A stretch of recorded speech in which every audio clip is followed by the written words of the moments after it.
जय श्री वृंदावन धाम की राधा युगल किशोर की जय हो। भाग्य विधाता एक अद्भुत कहानी। बहुत समय पहले की बात है। एक निर्धन ब्राह्मण एक गुरुकुल में शिष्यों को पढ़ाया करता था। उसकी जीविका भिक्षा पर निर्भर थी, जो उसके शिष्य गांव-गांव जाकर इकट्ठा करते थे। ब्राह्मण की पत्नी गर्भवती थी और वह चिंतित रहने लगी कि इस गरीबी में संतान का पालन पोषण कैसे होगा। वह ब्राह्मण को ताना देने लगी, कहती कि न जाने किस पाप का फल है जो उसका विवाह एक कंगाल से हुआ। ब्राह्मण को यह बात चुभती थी, पर वह मौन रहता। एक दिन उसने धन कमाने राजधानी जाने का निर्णय लिया और अपने सबसे प्रिय, समझदार एवं विश्वासी शिष्य को गुरुकुल व परिवार की सारी जिम्मेदारी सौंपकर चला गया। शिष्य ने अपनी पूरी निष्ठा और ईमानदारी से गुरुकुल और ब्राह्मण के परिवार का पालन करना शुरू किया। गांव वालों को जब ब्राह्मण के जाने की खबर लगी तो वे अनाज और जरूरत का सामान भेजने लगे। शिष्य न केवल सबका ध्यान रखता बल्कि शेष शिष्यों को पढ़ाता भी। तभी एक रात ब्राह्मण की पत्नी ने एक पुत्र को जन्म दिया। शिष्य दरवाजे के बाहर खड़ा था। जब यह समाचार मिला तो वह गांव के बुजुर्गों से राय लेने चला गया कि तभी एक दुबला पतला वृद्ध ब्राह्मण लाठी के सहारे वहां आया। शिष्य ने पूछा, कौन हो बाबा, और इस घड़ी यहाँ कैसे आए हो? वह वृद्ध मुस्कुराया और बोला, अभी यह मत पूछो कि मैं कौन हूँ, मुझे अंदर जाना है। शिष्य ने रास्ता रोका और कहा, पहले अपना परिचय दो। वह वृद्ध हंसा और बोला, मैं विधाता हूँ, भाग्य लिखने आया हूँ। आज यहाँ बच्चा जन्मा है, उसके भाग्य की रेखा लिखनी है। यह कहकर वह वृद्ध भीतर चला गया और थोड़ी देर बाद बाहर निकला। शिष्य ने विनती की, महाराज कृपा कर बताइए, आपने मेरे गुरु भाई के भाग्य में क्या लिखा है? वृद्ध बोला, यह बालक जीवन भर निर्धन रहेगा। उसके पास एक गाय और एक बोरा अनाज से अधिक कभी कुछ नहीं होगा, चाहे जितना परिश्रम कर ले। यह कहकर वृद्ध चला गया। कुछ माह बाद ब्राह्मण राजधानी से लौटा। काफी धन कमा लाया था और आश्रम का दृश्य देखकर प्रसन्न हुआ, पर यह सुख अधिक समय ना टिक सका। 2-3 वर्षों में धन समाप्त हो गया और परिवार फिर से गरीबी में डूब गया। इस बार फिर ब्राह्मण की पत्नी गर्भवती थी। शिष्य की सलाह पर ब्राह्मण एक बार फिर राजधानी चला गया।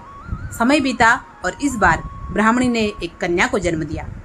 शिष्य अपनी गुरु बहन को देखने पहुंचा तो पाया कि वही वृद्ध ब्राह्मण फिर से आ पहुंचा था। शिष्य ने उसे फिर टोका और पूछा, महाराज इस बार क्या लिखा?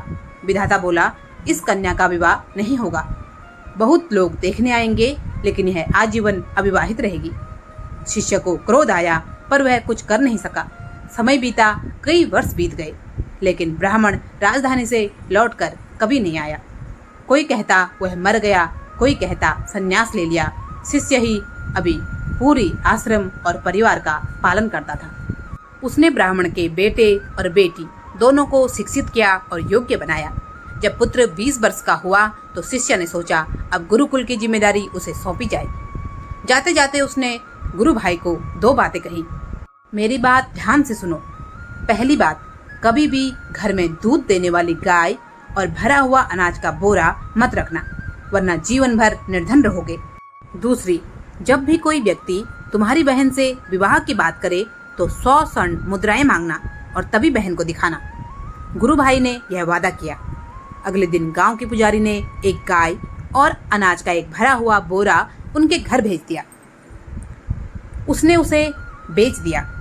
फिर एक और दिन किसी और ने भेजा, वह भी उसने बेच दिया। यह सिलसिला चलता रहा। धीरे धीरे उसका भाग्य बदल गया और वह धनवान बनता गया। बहन विवाह योग्य हुई तो कई लोग रिश्ता लेकर आए। हर किसी से उसने 100 स्वर्ण मुद्राएं मांगी और फिर बहन को दिखाया। इस तरह वह और अधिक धनवान होता गया और परिवार सुखी हो गया। कई वर्षों बाद शिष्य का मन हुआ कि अपने गुरु के परिवार को जाकर देखे। जब वह गांव की सीमा पर पहुंचा तो उसने वही वृद्ध ब्राह्मण को देखा, लाठी के सहारे एक गाय, एक बोरा अनाज और स्वर्ण मुद्राओं की पोटली ले जाते हुए। शिष्य ने आवाज दी, कहिए महाराज, कहाँ जा रहे हैं? विधाता ने उसे देखा और क्रोधित होकर बोला, तेरे ही कारण मेरी ये दशा हो गई है। रोज एक गाय, एक बोरा अनाज और 100 स्वर्ण मुद्राएं दे देकर मैं थक गया हूँ। मेरा दिमाग काम नहीं कर रहा। तूने ऐसा चक्रव्यूह रच दिया कि मैं उसमें फंस गया हूँ। शिष्य मुस्कुराया और बोला, महाराज भाग्य तो आप लिखते हो, फिर मैं कैसे आपको चक्रव्यूह में फंसा सकता हूँ? विधाता बोला, बेटा मैं तेरी बुद्धि से हार गया हूँ, कृपा करके मुझे इस झंझट से निकालो। शिष्य बोला, तो फिर उन दोनों की भाग्य की रेखाएं मिटा दीजिए। आज का युग कर्म का है, इंसान अपनी बुद्धि से ही भाग्य बदलता है। अगर आप रेखाएं मिटा दें तो सब ठीक हो सकता है। कुछ सोचने के बाद विधाता ने सब कुछ, गाय, बोरा, मुद्राएं शिष्य को दे दी और कहा, ठीक है, अब उसकी रेखाएं मिटा दी। अब तुम जो भाग्य चाहो बना लो, बस एक वादा करो, किसी को मत बताना ये बात, वरना कोई मेरी बात नहीं मानेगा, कोई मुझे याद नहीं करेगा। इतना कहकर वह वृद्ध ब्राह्मण चला गया और शिष्य संतुष्ट मन से अपने कार्य पर लौट गया। यह कथा हमें सिखाती है कि यदि हमारी नीयत साफ हो और कर्म में पूर्ण समर्पण हो तो स्वयं विधाता भी हमारे भाग्य को बदलने पर विवश हो जाते हैं। यह संसार पुरुषार्थ का है और जो सच्चे मन से प्रयास करता है वह अंततः अपने जीवन की दिशा स्वयं निर्धारित करता है। कहानी पसंद आई हो तो कृपया वीडियो को एक लाइक जरूर करें। चैनल पर नए हैं तो सब्सक्राइब अवश्य करें। आपका बहुत बहुत धन्यवाद। जय जय श्री राम।